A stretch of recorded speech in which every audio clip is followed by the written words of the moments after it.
Good afternoon. Well, we are very excited that later today, the President will sign an executive order that takes a whole-of-government approach to securing critical U.S. supply chains, ensuring we can withstand crises and create good-paying jobs in the process. The COVID-19 pandemic has underlined the need for resilient supply chains and robust domestic manufacturing, so all Americans have access to essential goods and services in times of crisis.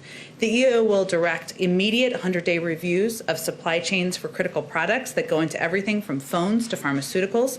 It will also direct reviews of industrial-based sectors, including defense, public health and biological preparedness, information and communications technology, transportation, energy, and food production. This is an issue with strong bipartisan support, and later this afternoon, the President will meet with a bipartisan group of House and Senate members to discuss supply chain resilience and the need to work together in strengthening it. We'll provide you all a list of that later this afternoon as it's finalized. Joining us today to talk through the details of the executive order are Deputy Director of the National Economic Council, Samira Fazili. I may have butchered your last name, as mine is butchered sometimes. I'll keep working on it. And Senior Director of International Economics and Competitiveness at the NSC, Peter Harrell. Thank you for joining us. And they will take, we'll see if we have time to take a couple questions. They have good reason. They have to go see the President shortly. Okay. Thank you very much, Jen, and thanks to all of you. It's a privilege for me to be here. As Jen said, this afternoon, the President will sign an executive order that takes a critical step in ensuring that America's supply chains can withstand any crisis, as well as supporting jobs across the country. Last year, in the early months of the pandemic, frontline healthcare workers couldn't find the masks, gloves, and PPE that they needed to keep themselves safe as they treated COVID-19 patients. Today, automakers across the country are having to take workers off factory lines because they can't get access to enough computer chips to maintain full production. Last July, President Biden committed that as president, he would direct his administration to take a comprehensive approach to securing America's supply chains. He said then, and he will reiterate later today, that America should never face shortages of critical products in times of crisis. Our supply chain should not be vulnerable to manipulation by competitor nations. The EO that the President will sign later today formally launches the initiative President Biden committed to last year to build strong and resilient supply chains. This is the first whole-of-government approach to promoting the resilience of America's supply chains from pharmaceuticals to foods. We are going to get out of the business of reacting to supply chain crises as they arise and get into the business of preventing future supply chain problems. As Jen said, the EO the President will sign will direct immediate 100-day reviews of supply chains for 4 critical products: computer chips for everything from cars to phones, large capacity batteries, such as those used in electric cars, so that America leads in making next generation electric vehicles, pharmaceuticals and active pharmaceutical ingredients, the key ingredients to American medicines, and critical minerals and strategic materials such as rare earth minerals that are essential to American industry and to America's defense base. The EO will also direct 6 sector-specific reviews to be completed within 1 year of today to be focused on defense, public health and biological preparedness, information and communications technology, transportation, energy, and food production. These sectoral reviews will be modeled after the process that the Defense Department uses to regularly evaluate and strengthen America's defense and industrial base. Make no mistake, we are not simply planning to order up reports. We are going to be taking actions to close gaps as we identify them, just as we have been working with industry in recent weeks to ensure that U.S. automobile manufacturers have the parts they need to keep making cars here in America. But we expect that by taking this type of comprehensive approach to supply chain resilience, we'll be able to strengthen our supply chains for the long term. And with that, I'm happy to turn this over to my friend and colleague, Samira.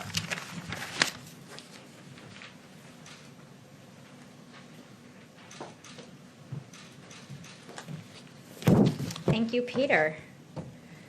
Creating more resilient supply chains is an opportunity for our country to come together to create well-paying jobs for workers across our country. That is why today's action reinforces the President's overarching commitment to help our country build back better. We know that even before the COVID crisis, the economy was not working for most Americans. Worker pay was too low. Many families could not make ends meet. Many of the jobs that served as the heart of the middle class had been lost due to changes in both technology and the structure of the global economy. Disruption is inevitable, but over the past few years, we have moved from crisis to crisis when some essential product was suddenly in short supply. What we need is the capacity to respond quickly when hit by a challenge. This executive order moves the whole government towards being more prepared. These sector-specific reviews that the President orders today, we're going to be asking agencies to do the following. They're going to review risks in supply chains and in our domestic industrial base. They're going to think broadly about risk. There's climate risk and geopolitical risk, but there's also risk in not having enough workers ready to meet the needs of that sector, or enough factories or the right equipment to make a good or retool a shift to a new spike in demand for an essential good. They're going to be recommending actions to improve resiliency. In some instances, that action might be the data that government can publish, and so the private sector can plan and mobilize and take action. But in other instances, we have levers like procurement authority that we can use to support stockpiling or support some level of domestic production. We are also going to be looking for opportunities to work with Congress to give us more tools so that we can improve our preparedness. And today's conversation with members of Congress is going to be part of an ongoing conversation we've been having with them on this. Finally, a big part of this executive order is consultation with stakeholders and experts. We are going to be reaching out to talk to the American people. Government action alone will not solve complex supply chain challenges. This is going to be broad engagement, broad conversations that will include business, labor, local communities, academia. This work is going to require a new commitment to public-private partnerships, and we need all voices at that table to help us design those partnerships. This is a real opportunity to invest in the future of America and build on our nation's strengths. There are opportunities for small business development to help diversify supplier networks and alleviate the risk of too big to fail companies in the supply chains for critical goods. There are opportunities to improve worker readiness and training so they have the skills needed to ramp up research, production, or distribution of a critical good. And there are opportunities to bring more jobs to communities around the country, including communities of color, to leverage the ingenuity and grit of the American people. This is going to leverage U.S. scientific leadership. It's going to further advance our research and development prowess. It will do so while also recognizing that our ability to maintain our innovative edge in research requires us to invest in both research and manufacturing in communities across America. Because when you pair thinkers and doers, that's how you create the technologies and products that help us tackle tomorrow's challenges. I want to reiterate what my colleagues have said. This work is not going to be about America going it alone. The answer to these weaknesses is not always to ramp up domestic production. We know these vulnerabilities affect not just American households. It's a global problem in some of these supply chains. We are committed to working with partners and allies to reduce these vulnerabilities that are affecting all of us. The work ahead builds upon America's historic legacy of making strategic investments in our future that lay the foundation for broad-based economic growth. Smart investments in research, manufacturing, domestic capacity, and our workforce has in the past unleashed decades of economic expansion, and an expansion that raised wages and living standards for American families across the country. We can and should build upon that legacy, and that is how we will approach this supply chain work. This problem was decades in the making. We can solve it by making smart investments that are long-term in nature, that reach families and workers in all of America. Thank you. Okay, let's see if we can take some questions. Go ahead. Thanks, Jen.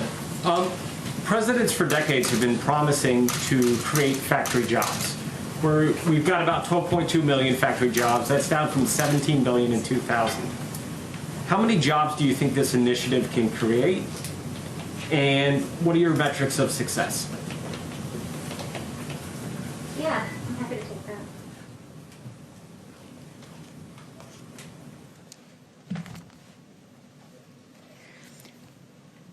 I think it's important to have a broad lens and broad view on how you measure the jobs and the job creation in the manufacturing space, because manufacturing is doesn't just support and create jobs in the manufacturing sector. There are broad spillover effects that it has. There are going to be R&D jobs here, research jobs here. There's going to be jobs in the kind of supplier networks in the services industry. So I think we have to start tracking and understanding that manufacturing's contributions to our economy can't just be narrowly counted in that way. That's what I would suggest. Jennifer? When you talk about incentivizing and funding on the budget the upcoming budget, do you think that you will propose some sort of federal funding to help increase the supply of semiconductors? We are still in the process of formulating the budget, so at this time, I'm not able to talk in specifics about the budget proposal, but what I would say is we are looking forward to talking with members of Congress about what more we can do in partnership with them to give us the funds we need. And On that, just like to step back for a moment. Obviously, we're talking about multiple different supply chains here, and I think that the solutions we will be proposing and implementing will vary a little bit by supply chain. The supply chain for semiconductors obviously looks quite different from the supply chain for rare earths. So I think what you're going to see is us come forward with a comprehensive suite of recommendations that will be tailored for each of the different critical goods that we are looking at.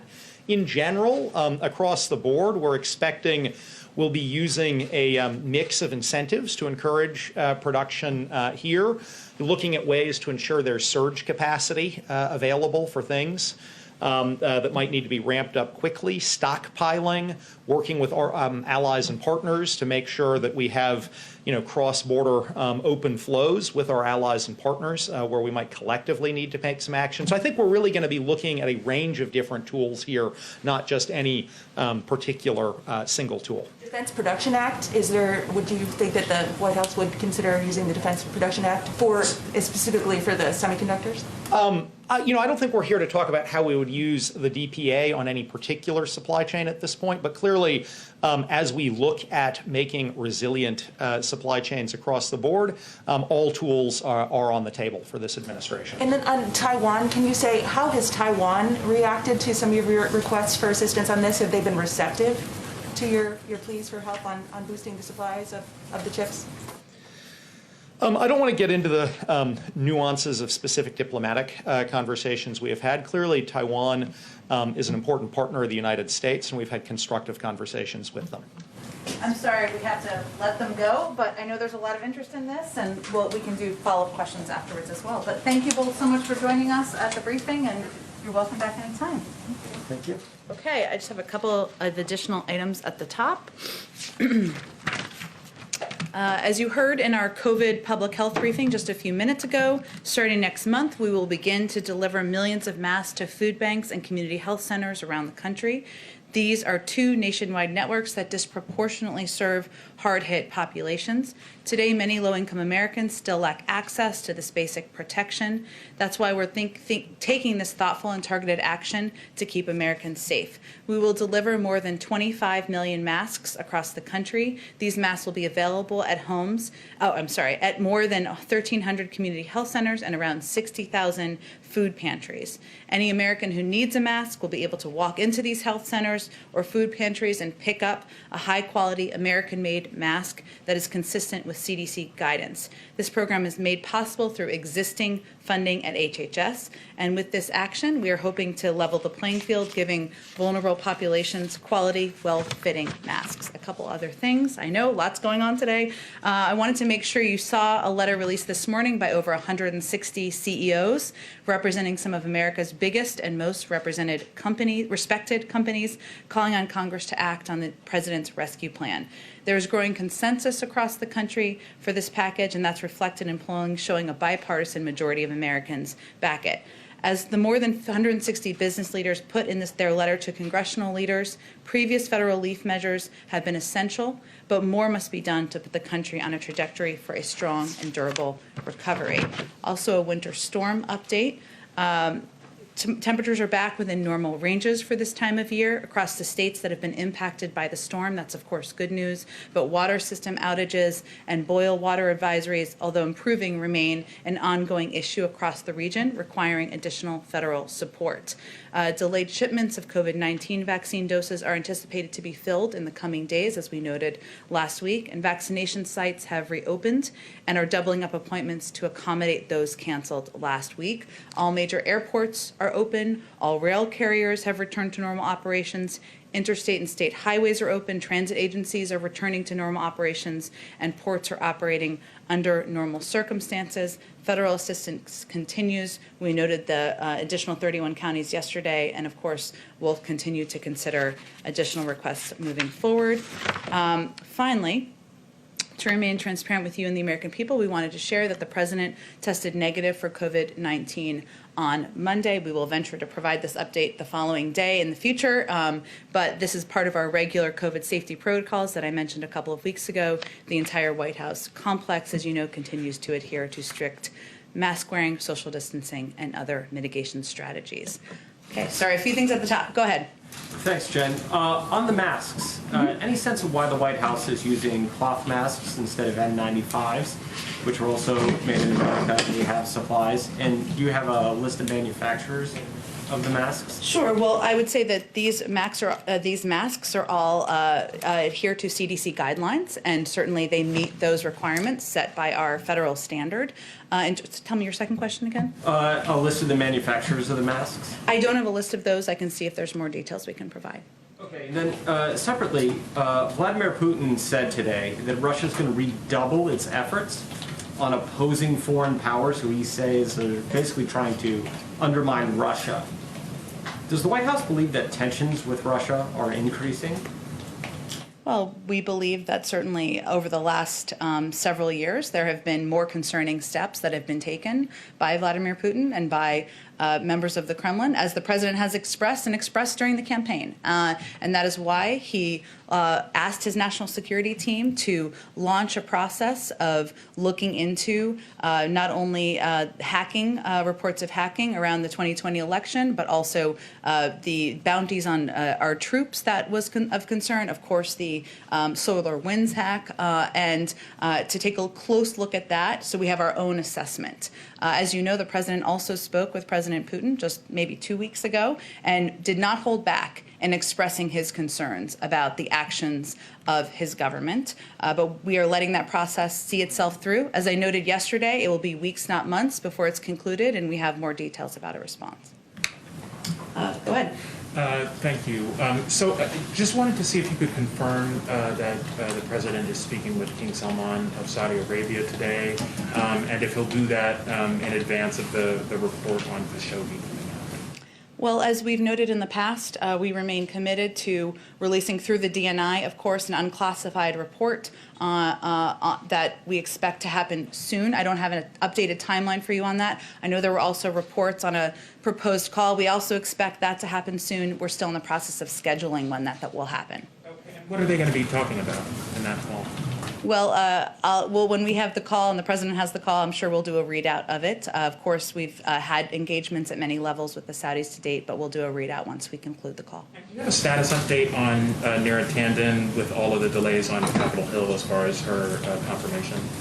And tell me more about what you mean by that. An update as far as whether you're going to withdraw that name. It doesn't seem like the votes are there for her at this point. Well, let me first state that, as the president repeated yesterday, we're fighting for her nomination, and she and our team remain in close contact and close touch with senators and key constituency groups. She's an expert whose qualifications are critical during this time of an unprecedented crisis, and she has rolled up her sleeves. She's very engaged in doing outreach to senators, to members on the Hill, answering any questions they have and offering to do that, and we're doing the same. I know there was an announcement about a delay of a confirmation vote today, and they put out a statement to make clear that, of course, they're going to do due diligence, as are we, to continue that outreach and continue to fight for her nomination. Follow, Jen? Go ahead. Jen, thank you. How big of a setback does the White House view the fact that the Senate committees have delayed the vote on her confirmation to be? Well, again, they put out the statement from the leadership of the committee conveying clearly that they wanted to continue to do work to build support for her nomination. Does the White House see this as a setback to Neera Tanden's confirmation? I wouldn't put it in those terms. I think we are committed to continuing to fight for all of our nominees, continuing to do the outreach needed, to answer questions, to address concerns anyone has, to reiterate the qualifications of all of the nominees that the president has put forward, and to do due diligence in fighting for the team he's nominated. Even if she is confirmed, does it undercut the president's budget agenda to have this confirmation delayed? Well, as I noted a couple of times here, but it's worth repeating, Neera Tanden has a record of working with people who disagree with her, working with people who have different viewpoints and different objectives and priorities, and that's something she would certainly take into the job if she's confirmed. And just one more, Jen. Richard Shelby has said he would support the confirmation of Shalonda Young. What is your reaction to that? Is she a potential replacement should Neera Tanden not follow through? Well, there's one nominee to lead the budget department. Her name's Neera Tanden, and that's who we're continuing to fight for. Discussions about Shalonda Young? We are focused on fighting for the person the president has nominated. Go ahead, Caitlin. On Neera Tanden, one more follow-up on that. Has she offered to withdraw her nomination yet? We are working in close touch with Neera Tanden and with members of Congress on continuing to do the outreach and engagement to fight for her confirmation. That's where our focus is. But no yes or no whether she's offered to withdraw.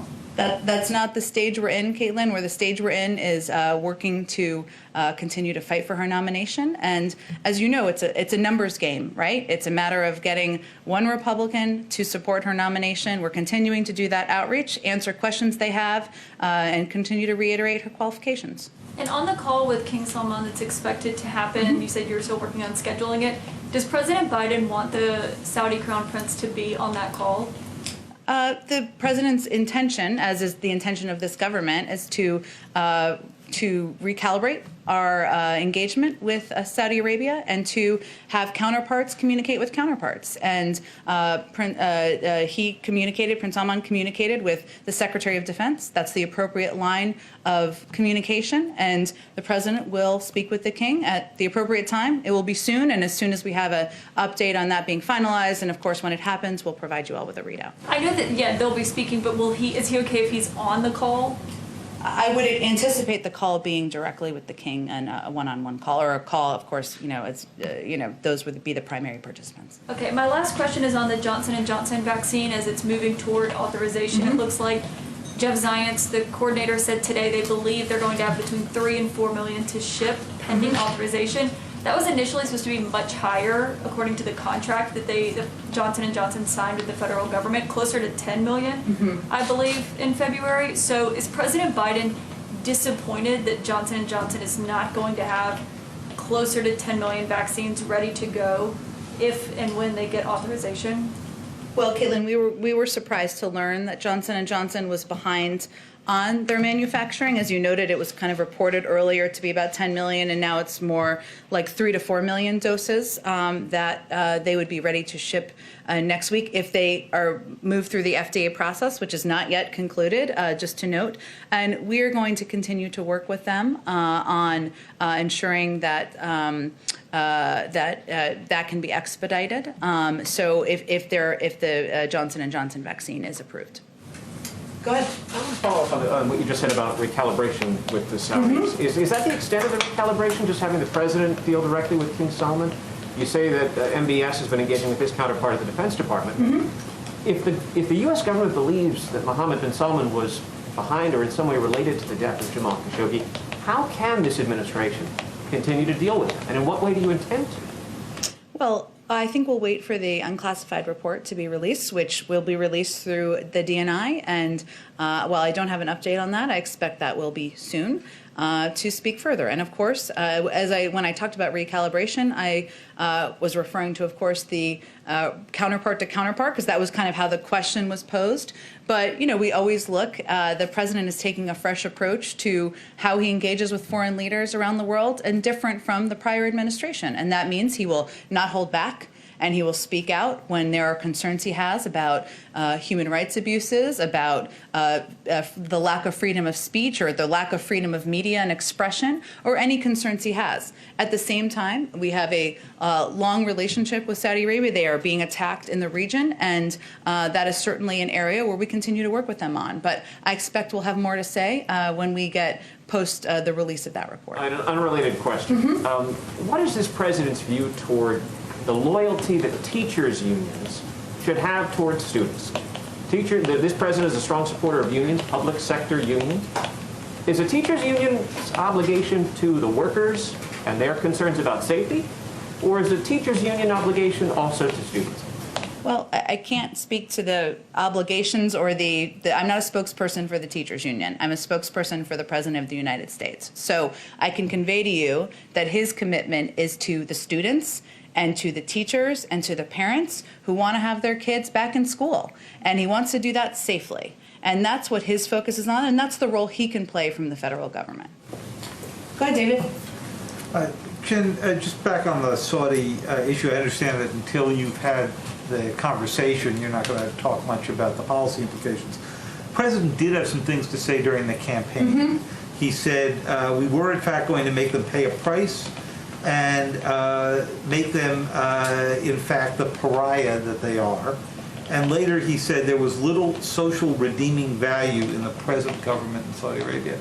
Any reason to believe his overall view of the Saudi government as a pariah and little redeeming social value has changed? The president, as you well know, David, because you've probably been covering him for a good chunk of this time, has had a long time he spent in the world of foreign policy, and he is certainly familiar with the leadership in Saudi Arabia, as he is in the Middle East and many parts of the world. And I would certainly not say his concerns or his views have changed. He is, of course, now President of the United States, and in that role, he is not going to hold back, as I noted, in speaking out when there are concerns. Of course, he has the right to take action of any kind as the President of the United States, but there are also areas where we will work with the Kingdom of Saudi Arabia on, including ensuring that they have the protections they need to face the threats that are facing them.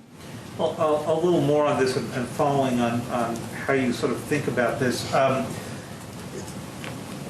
We have a pretty good idea of what's in the declassified report or when it comes out, because many elements of it leaked 2 years ago when it was first came out.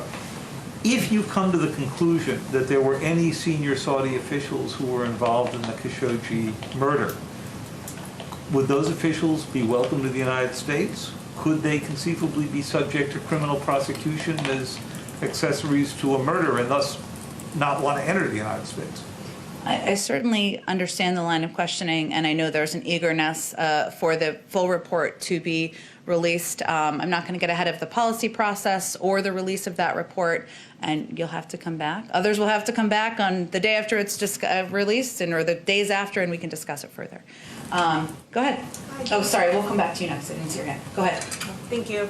A New York-related question, if I may. Sure. I know you've been asked about whether the president has confidence in Governor Andrew Cuomo, given all the controversy surrounding the nursing home issues in New York during the pandemic. But more broadly, I'd like to ask if there are any lessons to be learned here, if the administration believes that, or has, kicked off any discussions in terms of what type of role the federal government should play in providing guidance during an outbreak of a future infectious disease to nursing homes, and whether there should be some sort of standardized data collection so that we don't run into these issues with states providing different data at different times. Sure. Well, I think there are a lot of lessons learned from what we've gone through as a country over the last year. And as you know, New York is one of the hardest hit states in the country, and earliest states hit hard in the country, was kind of on the front lines of that, and the challenges that came up. I will say that our focus at this point in time is on working with governors from across the country, from red states and blue states, and working with them to ensure we can take the steps now to increase vaccines that are being distributed to states. As yesterday, we announced another increase in that to an over 70% increase since the president took office, to increasing communication, to increasing the number of vaccination sites that are on the ground. There's going to be plenty of time to look back. There will be many lessons learned, but right now we are still in the midst of the crisis, and we need to keep our resources and our focus on saving more lives. Go ahead. Thanks, Jen. Did the any White House officials reach out to some of those CEOs who signed the letter? Was there any communications ahead of that letter? Well, the letter was put together by a group from the outside, or a couple of groups, I should say, from the outside. Business Forward, I think, was one of them, and there were a couple of other organizations. We, of course, engage with business groups and business leaders all the time, but it was not put together. It was put together by these outside groups. Did the White House specifically talk to any of the CEOs before they signed the letter and to encourage them to sign the letter? I know it was put out by other groups, but just wondering. We didn't play an organizational role here. As I understand it, it was done by these outside groups, but we, of course, engage with business leaders all the time. So, I don't know that I have more specifics to lay out. Near Tandem, has the White House specifically talked to Senator Bernie Sanders or Senator Kristen Sinema about the viability? Have they talked to them today about what's going to happen going forward? About the viability of her nomination? Correct. We have been engaged. I noted yesterday, and I don't have a new number update, that Neera Tanden herself had engaged directly with 44 senators. We've also engaged with many more far beyond that, Democrats and Republicans. Some of them have been over the last 3 days. Some of them were before that. Some of them have been repeats. But we're not going to read out the individual conversations from here. Obviously, any senator can speak to our engagement from their platform if they choose to. Go ahead. Thank you, Jen. We spoke yesterday about immigration and this facility, HHS facility in Carrizo Springs, Texas, for migrant children. And you said it is not kids in cages. We've seen some photos now of containers. Is there a better description? Is it kids in containers instead of kids in cages? What is the White House's description of this facility? Well, let me give a broader description of what's happening here. We have a number of unaccompanied minors, children who are coming into the country without their families. What we are not doing, what the last administration did, was separate those kids, rip them from the arms of their parents at the border. We are not doing that. That is immoral, and that is not the approach of this administration. These kids, we have a couple of options. We can send them back home and do a dangerous journey back. We are not doing that either. That is also putting them at risk. We can quickly transfer them from CBP to these HHS-run facilities. That's one option. Or we can put them with families and sponsors without any vetting. There were some problems that process ran into as well. We've chosen the middle option. And these HHS facilities, this is one of them you're referring to, we had to expand and open additional facilities because there was not enough space in the existing facilities, and if we were to abide by COVID protocols.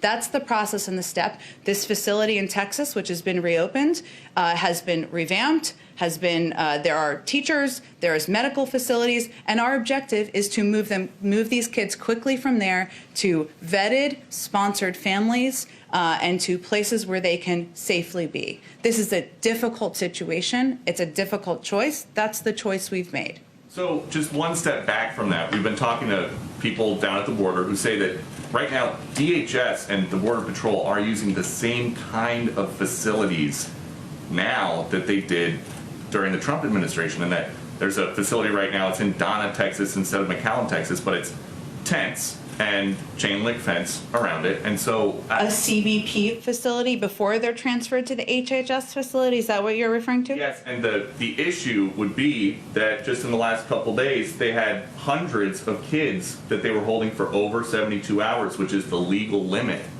to keep somebody in a temporary facility. So I'm just curious why this is happening. Let's be clear, though, because I know you want to be clear with the public about the differences. The CBP facilities, which you're right, the objective is to move kids, unaccompanied minors, as quickly as possible, under 72 hours, to these HHS-sponsored facilities, which is the one where we've been referring to in Texas. They are two different things. There were some delays last week because of weather and because some of these facilities to safely move these kids to did not have power and were not in a place where they had the capacity to take in these kids and do it safely. That is not our objective. That is not our goal. So some, unfortunately, did stay 4 days, 5 days, or longer. But the objective is to move them as quickly as possible to the HHS-sponsored facilities. Has the White House seen the comment from Alexandria Ocasio-Cortez, who, speaking about that HHS facility in Carrizo Springs, said this is not okay, never has been okay, never will be okay, no matter the administration or party? Well, I think the difficulty is I haven't seen the full context of the quote or interview of the tweet that she shared, but I would say the difficulty is what I outlined earlier. We have kids coming across the border. It is heartbreaking. I think we all as human beings are heartbroken, as parents, as mothers, as fathers too. We only have a couple of choices. What we are not doing is dividing these kids and separating from their parents at the border, which is what the last administration did, and why President Biden, or then candidate Biden, and then candidate Harris were outspoken at the time about these kids being pulled from their parents. What we are doing is working as quickly as possible to process these kids into these HHS facilities, which have been revamped, which have medical and educational services available, so that we can then transfer them to families. That's what our approach is. And so if there is this big difference, would the administration support, if it could be done safely because of COVID and with privacy concerns for the children in mind, would the administration support letting reporters in and press in to see what the difference is? I think you'd have to talk to the Department of Homeland Security about that. There are obviously safety protocols about that, privacy concerns, but I certainly encourage you to reach out about that. Go ahead in the back. Thank you. Totally different Texas questions. Sure. About the president's visit on Friday. So the president's infrastructure plan includes a promise to, quote, modernize the nation's electric grid, making it smarter and more resilient. Can that be done without federal oversight of the Texas grid, which we all got a reminder is not under federal oversight? You're right, and some parts of Texas are on the federal grid, as you well know, as somebody who knows a lot about Texas. Look, I think there's going to be a lot of time in the future to have a discussion and debate about what weatherization, what preparation should have been taken in advance. We're not going to have that debate today. We're not going to have that debate on Friday. The president is going to Texas because he wants to show his support, because he wants to survey the damage on the ground, see how people are impacted, see how he can tap into additional resources in the federal government. As you know, and as I noted at the top, Texas is still in a state of emergency. There are millions of people who are impacted.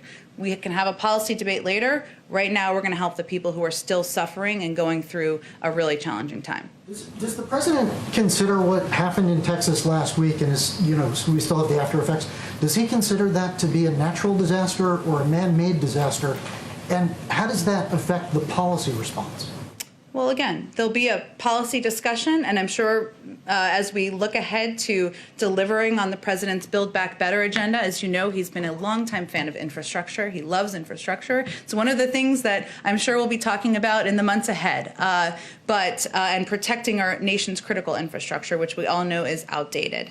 But we're not going to put new labels on it today. We're just going to focus on how we make sure people have drinking water, how people have not in the cold, how families have a place to live, and we will have plenty of time to have a policy debate. Two quick follow-ups on this. Any significance to picking Houston as the place to go?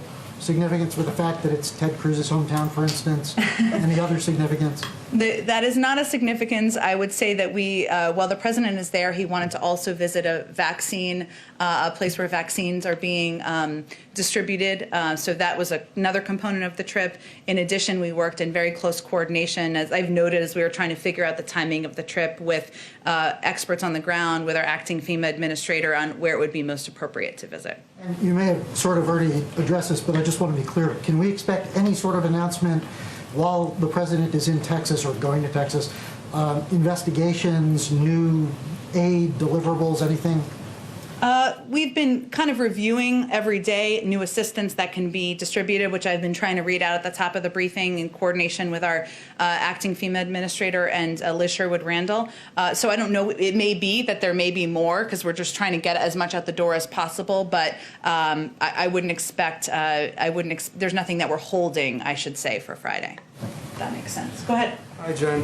One for me, and then I'm the pooler today, so one for my colleagues. Okay.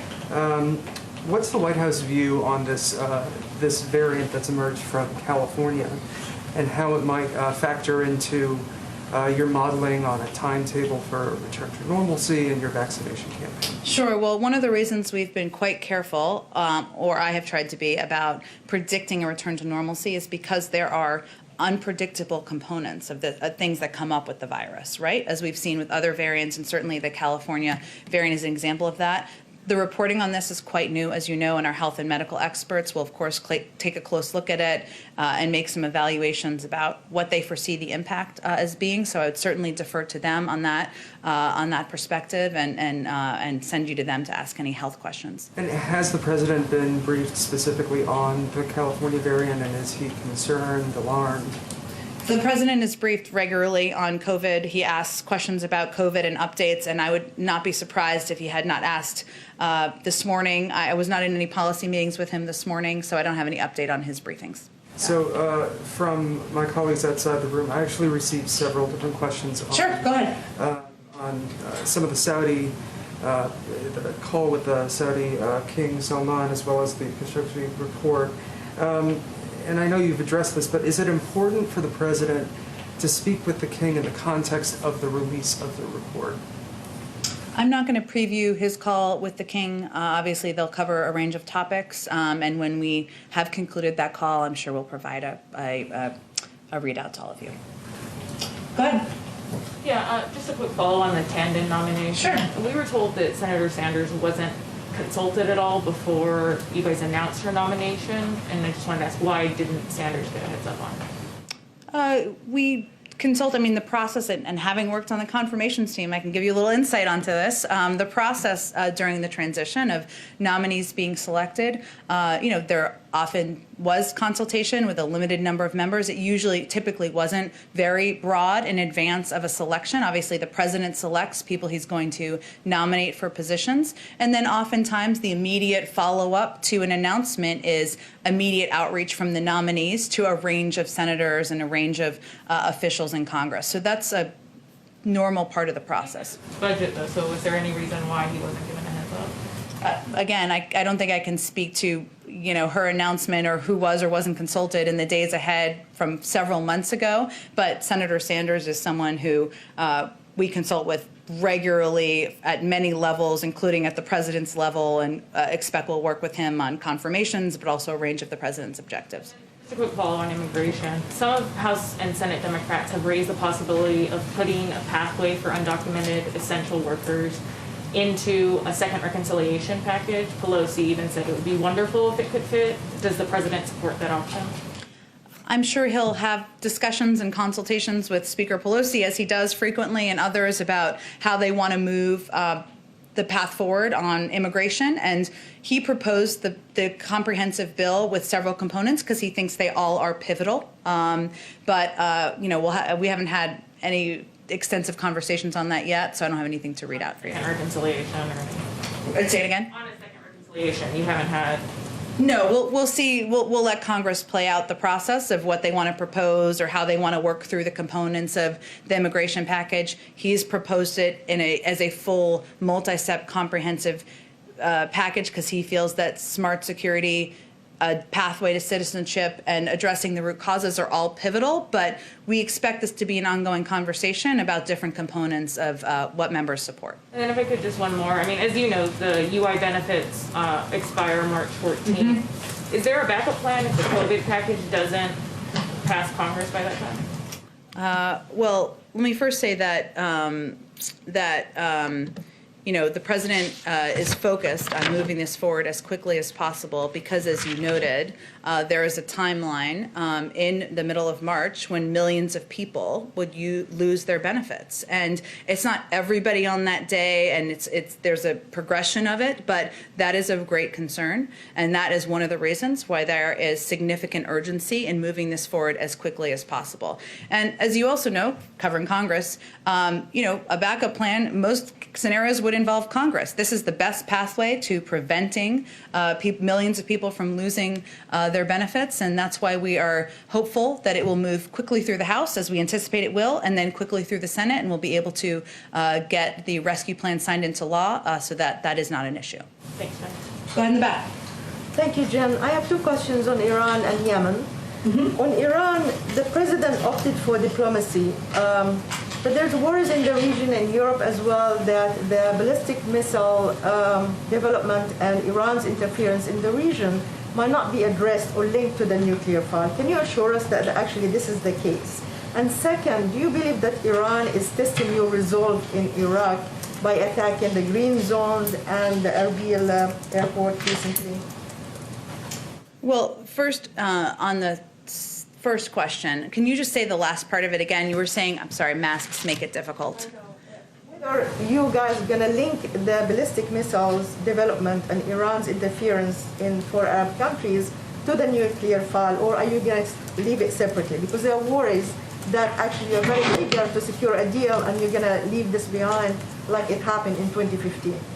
Well, first, the president's Iran is a long way from compliance, as you well know, from covering this issue quite closely. And the president has been clear that if Iran comes back into full compliance with its obligations, we will do the same, and of course then use that as a platform to build a longer and stronger agreement, including addressing ballistic missiles and many of the concerns that, as you noted, countries in the region, our European partners have about the actions of Iran. But we are not at that point. The point we are at is that the United States has expressed an openness to an invitation to have a diplomatic conversation. That's the stage we are at. As you know, we have not taken any steps to roll back on sanctions, or to provide, I should say, sanctions relief as has been requested. And we are in a place where we're waiting to see if Iran will, what their response will be to the Europeans' invitation. So why are you not responding to the attacks in Iraq and elsewhere? The attacks in Iran? The attacks in Iraq, I should say. Well, first, we have not made a final attribution of the attacks. I will say, as you know, the president spoke with the prime minister last night. This was an extensive part of the conversation. We do hold Iran accountable for the actions of their proxies, and of course, we reserve the right to respond in a manner and at a time of our choosing. But we will respond in a way that's calculated on our timetable and using a mix of tools seen and unseen. What we will not do, and what we've seen in the past, is lash out and risk an escalation that plays into the hands of Iran by further destabilizing Iraq. And that is our priority. And if I may, on Yemen, since you unlist the Houthis as a terrorist organization, do you believe that the humanitarian situation has improved, considering that now they are trying to take Ma'rib, which is a big city, and some say that they've been emboldened by lifting them from the terror list? Yes, and as you know, our issue has never been with the people of Yemen, right? And certainly the humanitarian situation has been a long time concern. I don't have an assessment of the humanitarian situation on the ground.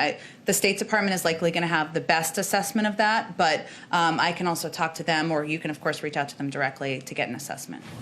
Go ahead in the back. Hi, thanks, Jen. I have two quick questions, if you don't mind.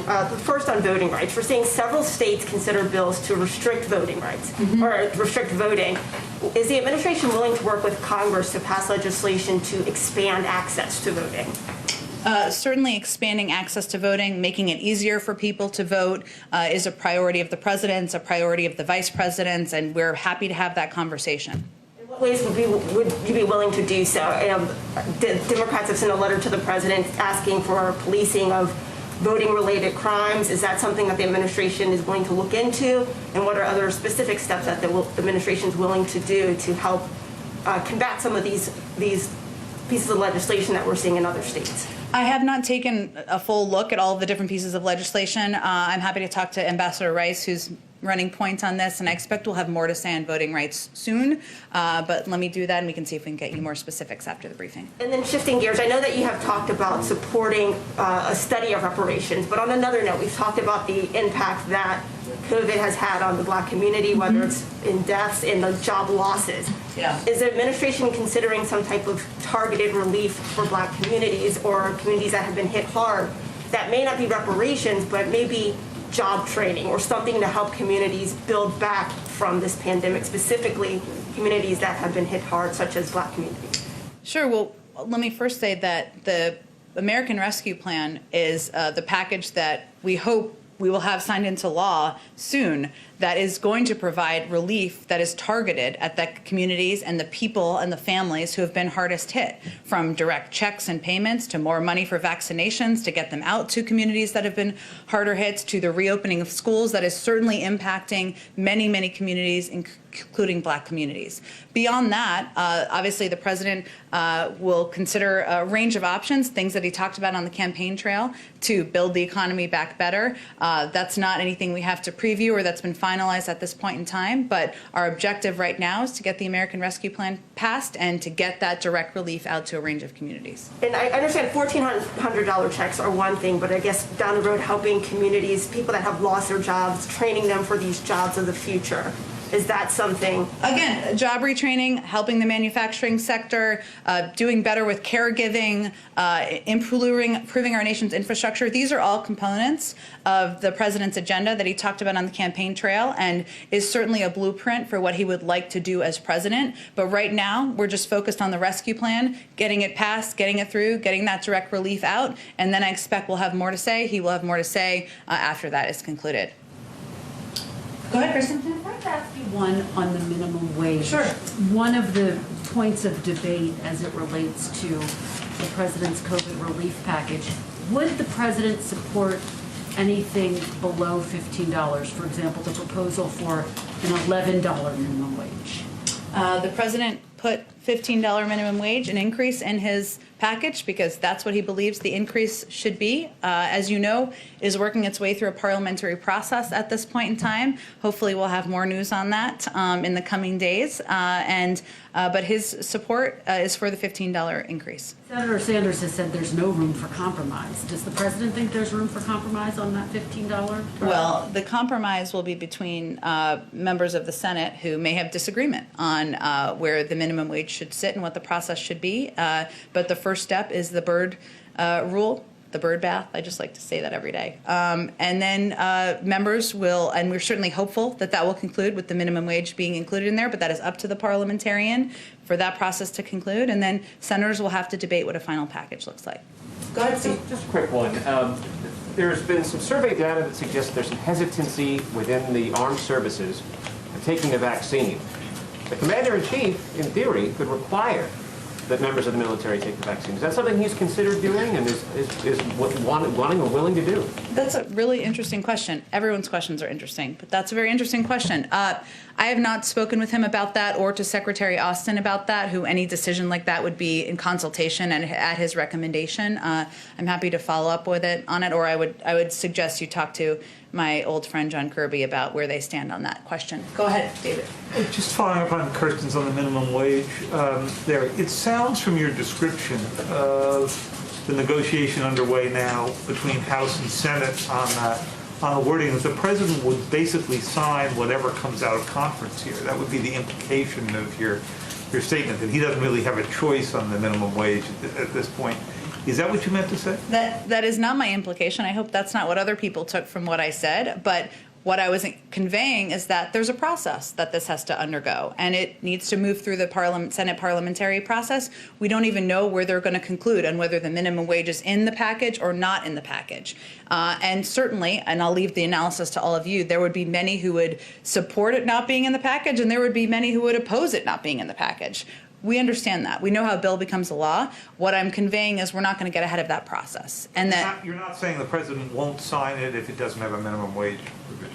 I think we are not even at the stage. The president proposed an increase in the minimum wage in his package. That's what he wants to be in the final package. He also was in the Senate for 36 years and has great respect for the parliamentary process. We're going to see that through. Once that's concluded, we can all talk further about the next steps.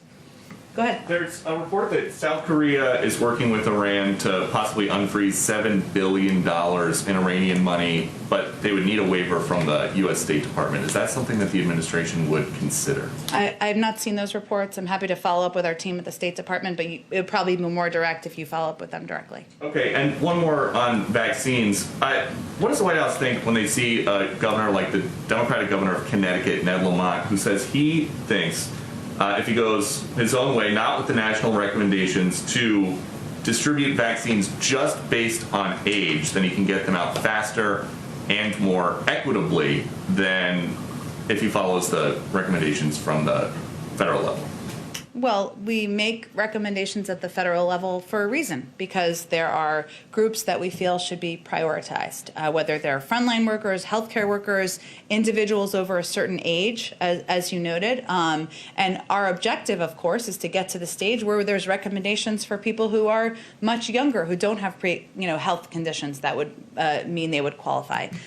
So that's the reason we lay them out as we do. Obviously, governors make different choices about the prioritization and the prioritization order, but we stand by the guidelines we've recommended at a national level. Thanks. Thanks, everyone. Thank you.